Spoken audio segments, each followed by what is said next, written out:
What's up, everybody? Welcome back to another episode of the Amanda Fest podcast. My name is Amanda, and my mission is simple. It's to inspire and empower you to take aligned action towards your dream life, whatever that looks like for you. Today, we've got another solo episode. We're coming up on 40, guys. Episode 39. So wild. As we've done with every episode, before we dive in, let's just take a quick moment for us all to ground, arrive in the here and now, and let's just start. So wherever you are, whatever you're doing, if it's safe to do so, I invite you to close down your eyes. I always like to put a hand on my heart and one on my belly. And just tune into your internal world for a moment. Really noticing where you're at, what your baseline is. What are you coming into the session with today? What are you feeling? Just acknowledge it. You don't need to try to change it or do anything about it. Just be with it. We're going to start taking some deep breaths in through our nose and out through our mouth. And on the inhale, I want you to think of an intention. Imagine that as you breathe in, your body is filling up with something. Could be a thought, could be a feeling, could be an emotion, just something you want to be full of.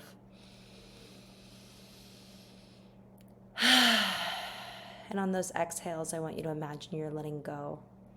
Physically, literally letting go of something that no longer serves you. That could be physical, mental, emotional, whatever it is.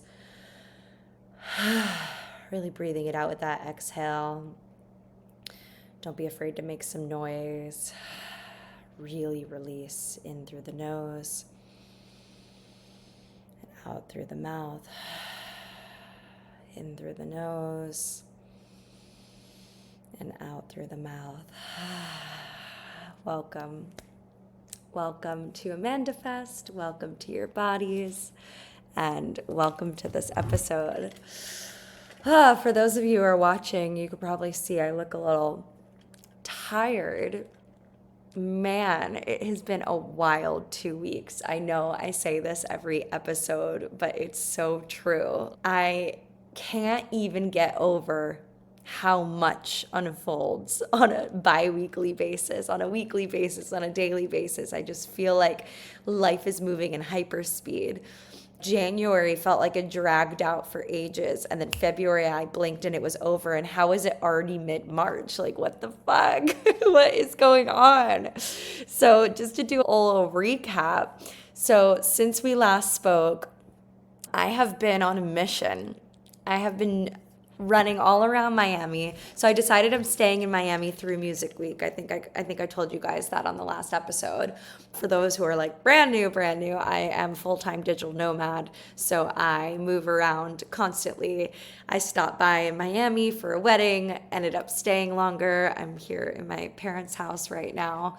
And yeah, things have just been unfolding. And I'm the type of person that I'm like, I will stay where the momentum is, and the momentum happens to be here in Miami. So the last 2 weeks, I have been deep in two parts: market research mode and build mode. So in terms of what I'm building and what I'm researching, well, glad you asked. Okay, so I partnered with my friend Alex, who goes by the DJ name Made for Magic, a couple weeks ago. Her and I have been building separate brands for a while. She has Made for Magic. I have Amanda Fest. They both are very similar in terms of values and goals and what we're desiring to put out in the world. And so we decided a few weeks ago that we were going to partner together and create some magical events in Miami. I made it my mission at the beginning of the year. I mean, honestly, I feel like I made this my mission a few years ago, and I've just slowly been inching towards it. But I've been to so many amazing, incredible, beautiful, life-changing events that it has been such a goal of mine to create and to be of service and to curate the types of experiences that have changed my life.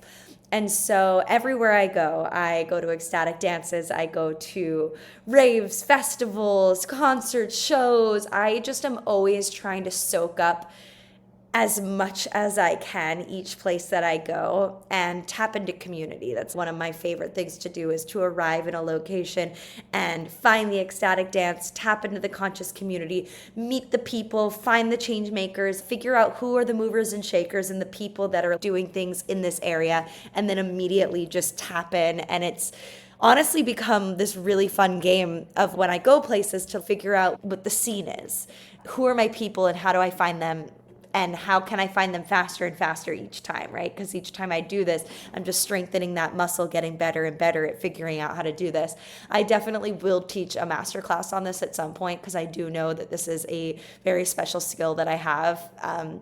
There definitely are a few tips and tricks that I do that support me in expediting the process of connection in new locations extremely fast. One of them is finding an activity or finding a like-minded community, something that you really enjoy. So for me, it's ecstatic dance. So everywhere I go, I look, where is the ecstatic dance? When is the ecstatic dance? I go to the ecstatic dance. There's also something about going to an event and truly participating in an event. I raise my hand, I contribute, right? If they're asking for feedback, I'll participate. And then I always linger. I'm a lingerer. I'll linger. I want to meet the facilitators. I want to meet the people that led this. I want to introduce myself. I want to let people know who I am. I want to connect. I think the lingering and offering to support as well, like any chance you get, whatever you go to, if you can find a way to be of service and to make sure to make a genuine connection with the people that are organizing certain events, that is such a beautiful way to feel like you're a part of something, especially when you're traveling, especially when you're moving around. We all just want to feel like we're a part of a community. And that's some really fast action ways in which to just feel like you belong. I just finished a book. I was reading Radha, one of the co-founders of Daybreaker, wrote a book called Belong, and it was all about community building and feeling like you belong in community. And I realized that this is just such a huge part of my purpose and mission and goal in life. So, going to the last few weeks. Last time we chatted, I told you guys about the wedding. I told you guys about some of the events that I did earlier in the month. So moving through the end of February, I got to check out Ecstatic Dance Miami, which my friend Genergy hosts, and I actually got to volunteer, talking about being of service and getting to volunteer. I wanted to facilitate my pregame meditation, but they already had an opening person booked, so I didn't get to do that. But I offered my services as the welcome portal. What is the welcome portal? Well, I'm glad you asked. So I believe that at events, the most important part of the event to me, it's the energy that you feel when you walk in, right? You know the vibe. When you walk into an event and there's a random check-in person that barely looks at you and you just walk in and you don't know anyone, it can kind of feel a little uneasy. I experienced this yesterday. I went to a restaurant and the hostess didn't even introduce herself or ask me what my name was or make eye contact. And it's such a small thing, but it's such a big thing because you can't quite articulate why you feel weird when you walk in certain places. But 99% of the time, it's because of your experience at I call it the portal, right? At the portal of entry of any event, you have an initial experience, and that experience colors the rest of your experience, right? If you walk in with a little bit of an uneasy feeling, maybe you're going to be more reserved, maybe you're not going to be as open or friendly or feel safe enough to communicate, to meet people, to put yourself out there. So I love to do for my events and when I'm hosting and volunteering at other people's events, I love to offer what I call a welcome portal, which is essentially a ritual that allows you to really feel like you're stepping into an experience. So for an ecstatic dance, I will bring some sage and I'll offer a cleansing. If you've never heard of sage and you've never done a cleansing before, I'm sure if you're listening to this, you probably have. But sage is a type of herb that is used in ceremonial practices as a way to clear energy. So you're coming to an event where I'm doing a welcome portal. What does that look like? What does that feel like? It basically means that when you walk into the space I make eye contact with you. I say hello. I introduce myself. I ask you what your name is.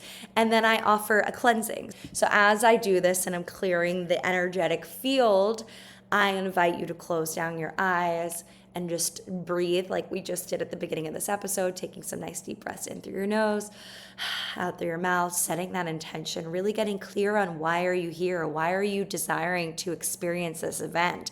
Why did you say yes to this today? What are you hoping to get out of this experience? Just inviting questions like that, inviting intentionality, so that when you step into the space, you're coming in with a clear, clean vessel. Your energetic field is clean and your mind is clear. You're aware of why you're here. And on the exhales, if you're really letting go of what no longer serves you, then you're not stepping into an event with the stress of the day, right? Sometimes we had a hard day at work, or we hit traffic on the way in, or whatever XYZ, any type of thing that is going on in your life. Having the opportunity, having the invitation to get clear, get grounded, be present, and let that shit go and just be here, arrive in the here and now, and truly allow yourself to experience the moment. And then I will invite people to open their eyes. Normally they're smiling and just feeling really good and happy. I ask them for consent if they'd like a hug. Most of the time people say yes. I give them a really nice hug and then I send them on their way. And this is such a simple little ritual. It takes a lot of energy for sure, but I know how much it means and I can feel it.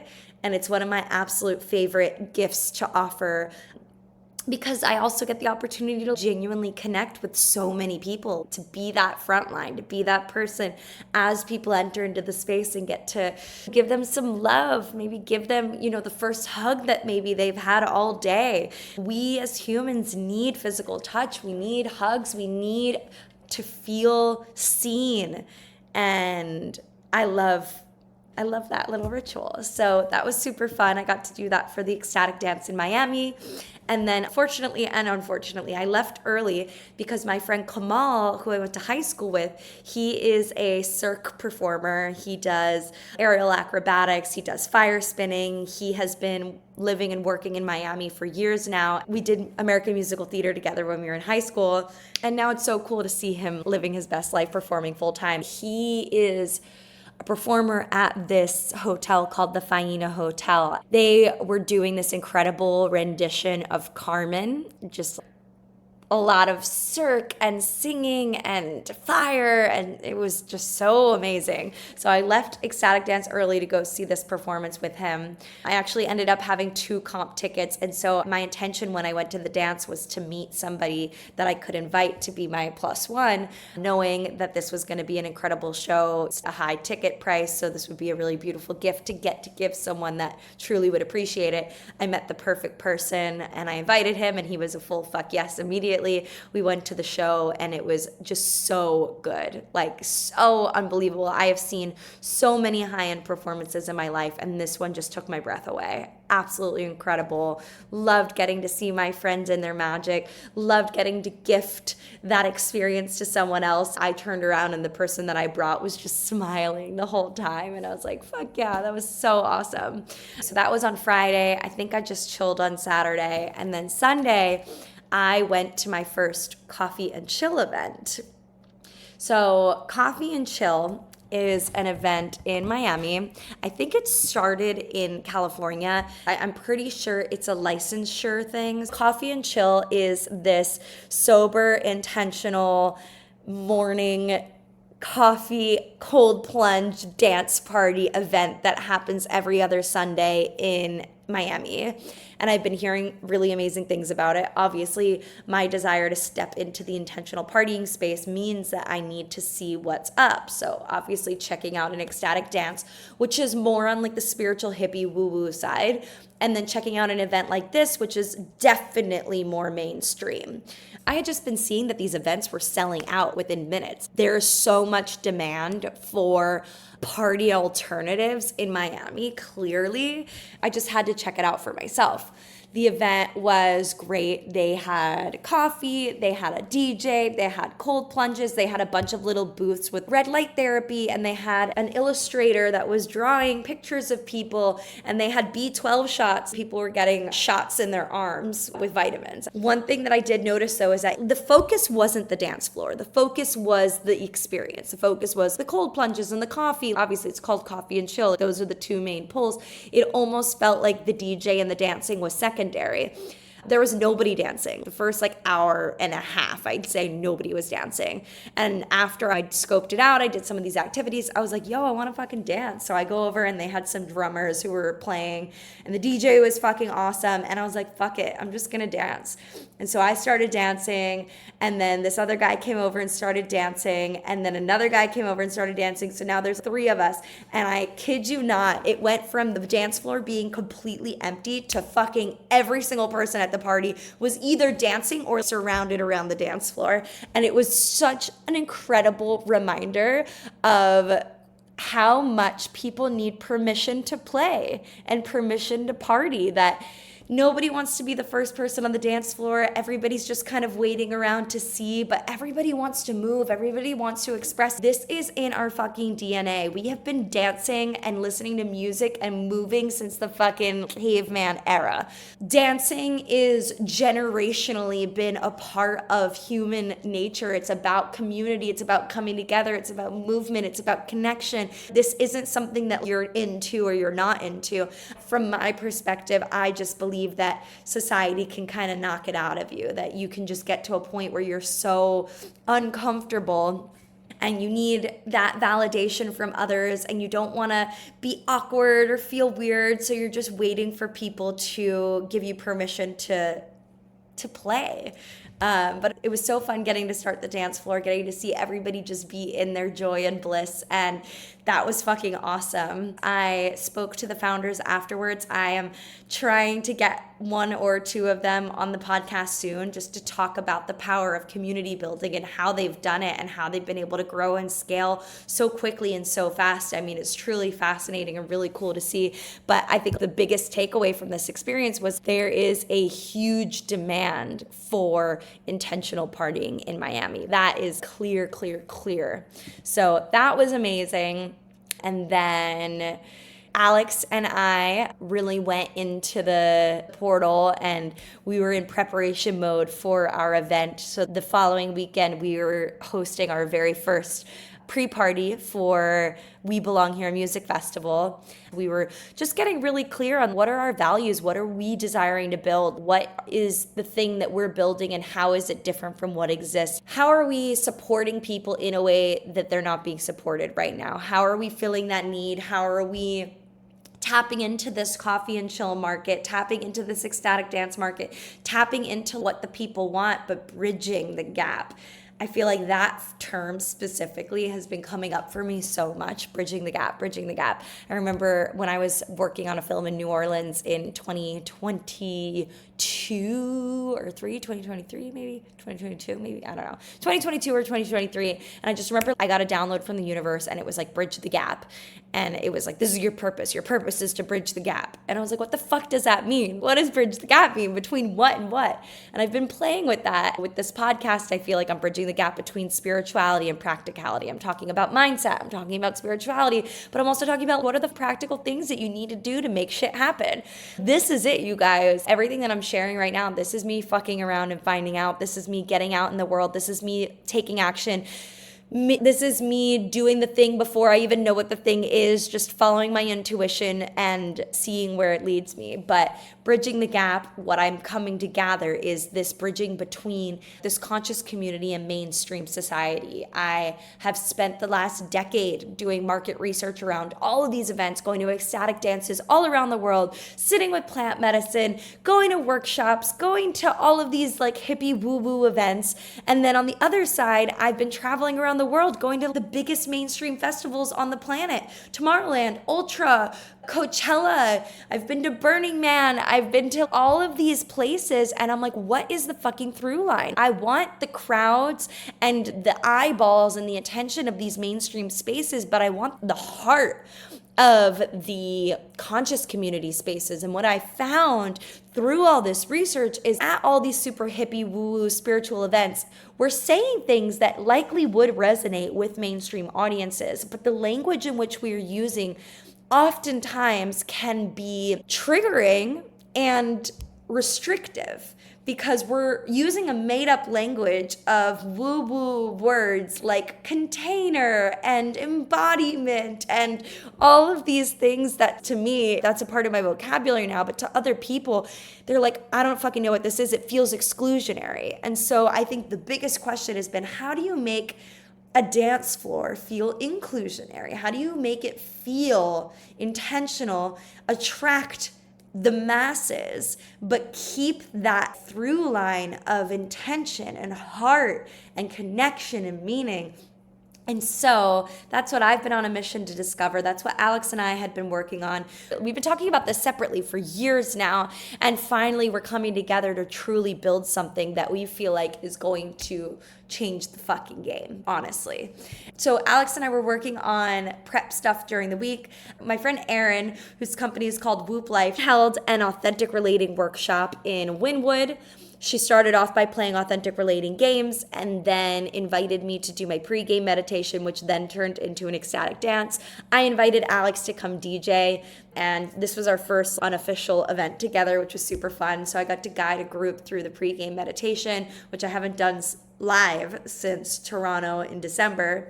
And it was awesome. It went so well. I got incredible feedback. It's essentially a way in which to support people in grounding down into intentionality before moving. So how do you feel present and safe and good in your body? And how do you visualize what this experience that you want to experience is before you get into it? So that's what I did with my pregame meditation. We had our party. It was so much fun. And then that weekend, we hosted our very first pre-party. So Alex and I did the We Belong Here pre-party at Margaret Pace Park. I just really appreciate Alex and me. I appreciate us as a duo because our mentality around what we're doing is so genuine.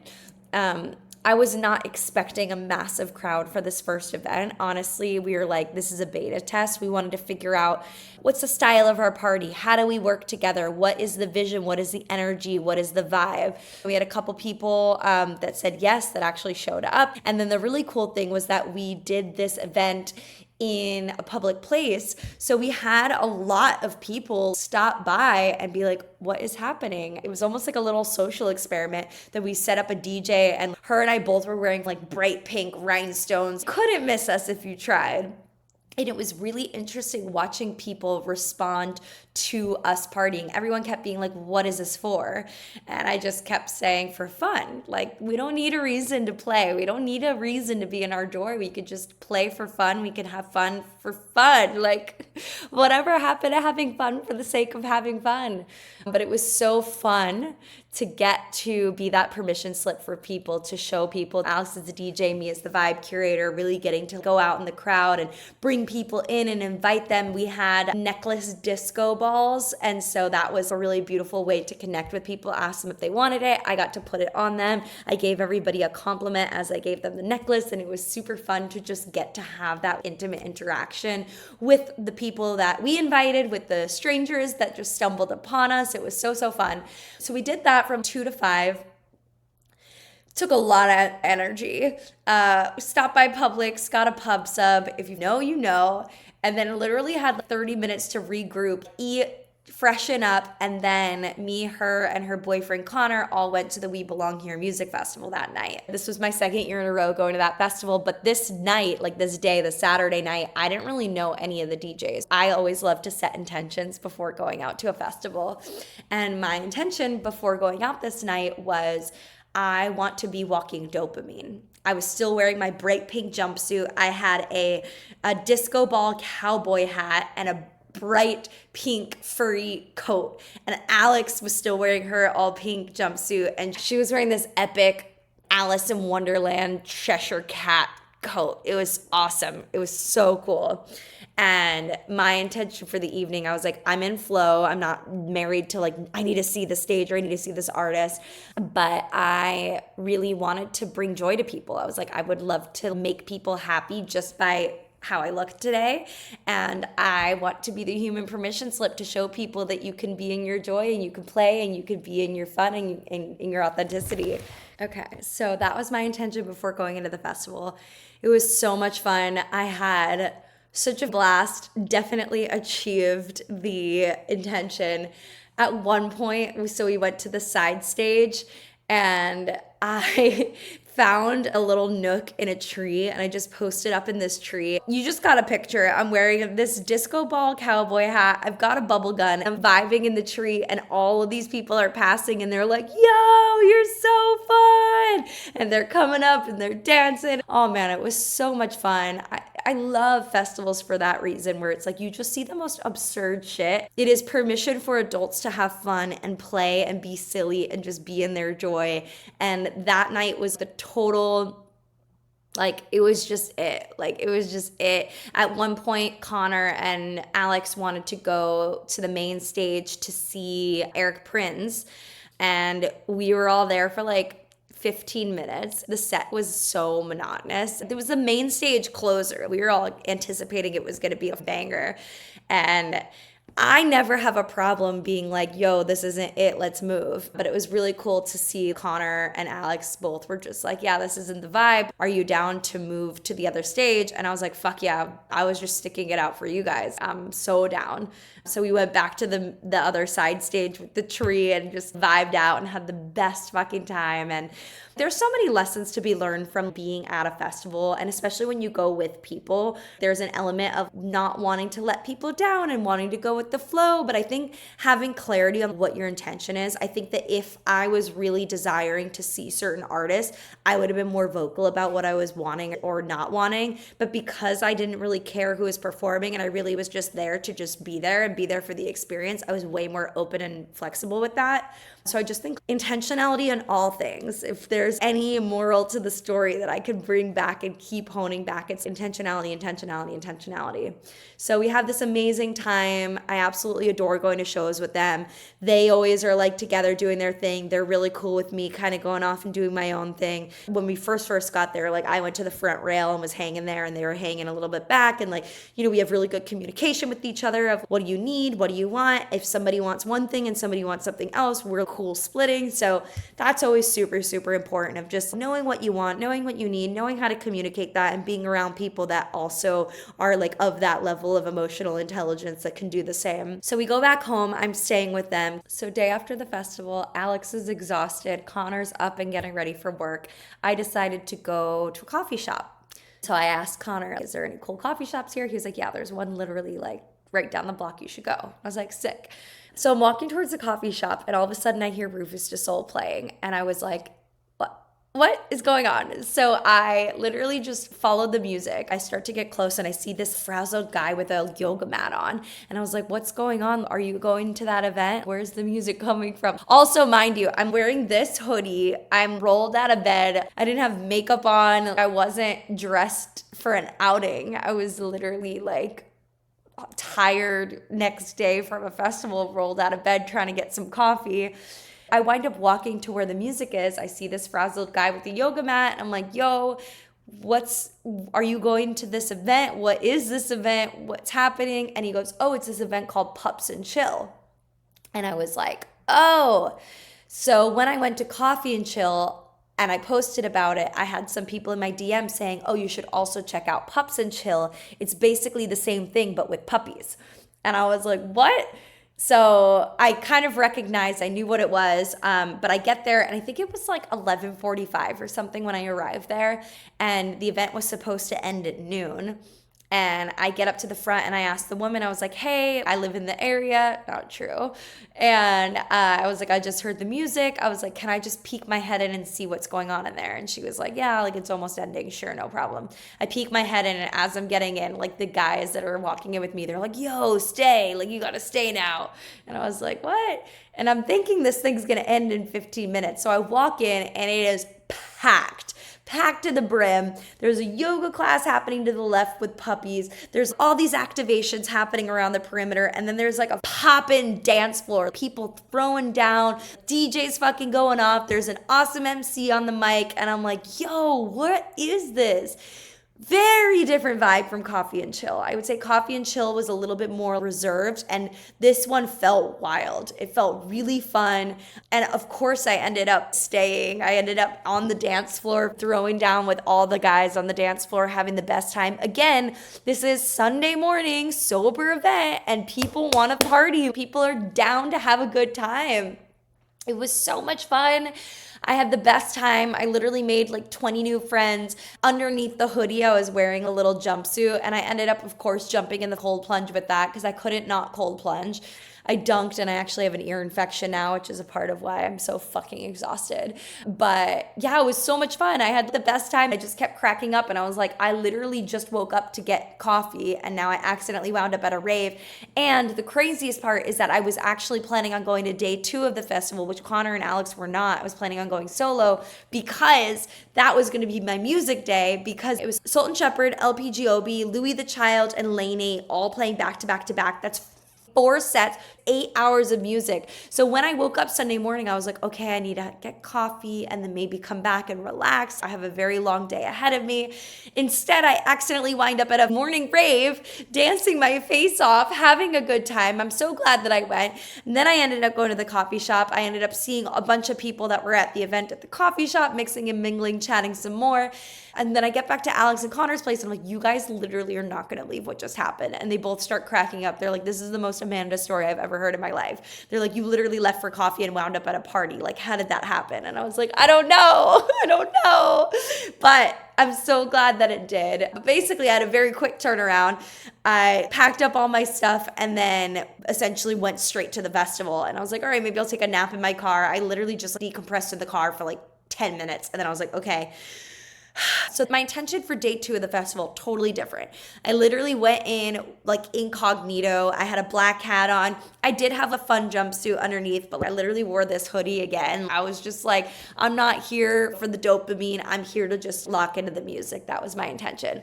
So I get in there, I fill up my hydro pack, I get some food, I do some stretches, I set my intentions, and then I just go in and beeline for the main stage, front rail. I was like, I'm living here, I'm posting up, I am getting a residency right here at this spot, and I will not move all day. Ended up having the best time, kept meeting some really incredible people. I think I burned like 1,300 calories that night because I was dancing a shit ton.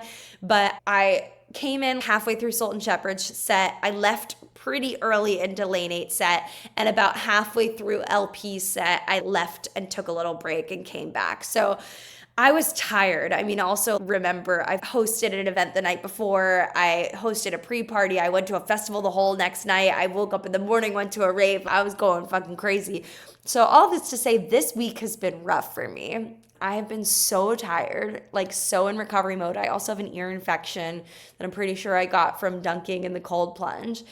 But yeah, I don't drink. I did a little bit of a microdose on Saturday, but Sunday I was completely sober. So this isn't coming from any type of a hangover other than just pure energetic exhaustion on top of creating and building and executing and being the vibe and being the energy and going to these events and really not stopping. I just think that yeah, the integration is so important, having all of these amazing, beautiful, incredible connected experiences and then integrating them and really allowing the magic of these experiences to soak in and to get clarity on why certain things were magical, why certain things weren't. And as an event curator and creator, what are the pieces of these experiences that I want to take with me and bring into the events that I am hosting?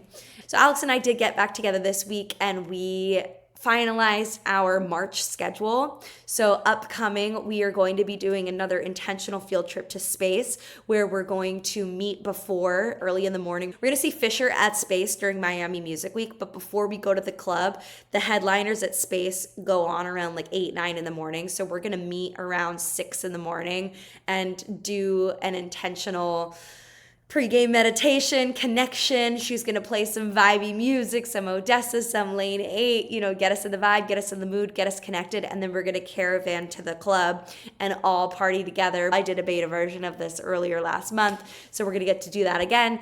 I have another rave to remember on the calendar this month, which I'm very excited about. I got incredible feedback, by the way. I know that I had talked about how it didn't go exactly as planned on the last round. Well, I took very good notes and was able to iterate on it, and the activities director was super happy. He invited me back this month, and we're talking about growth and creating even more.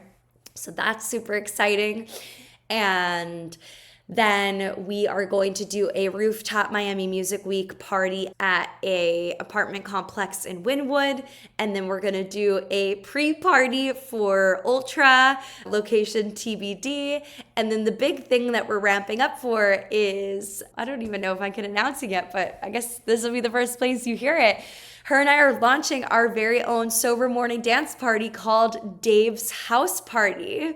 We are still working out the kinks of the logistics of what all of that looks like, but the goal and intention of it is to bring together all of the juice, everything we just talked about this whole episode, and curate an experience that is going to change the fucking game, that is going to be the culmination of all of the things that Miami has been screaming for. Clearly, through all the market research that we've been doing, seeing what people are responding to, people are dying for more events like Pups and Chill, like Coffee and Chill. They want to have more experiences where they don't feel like shit the next day.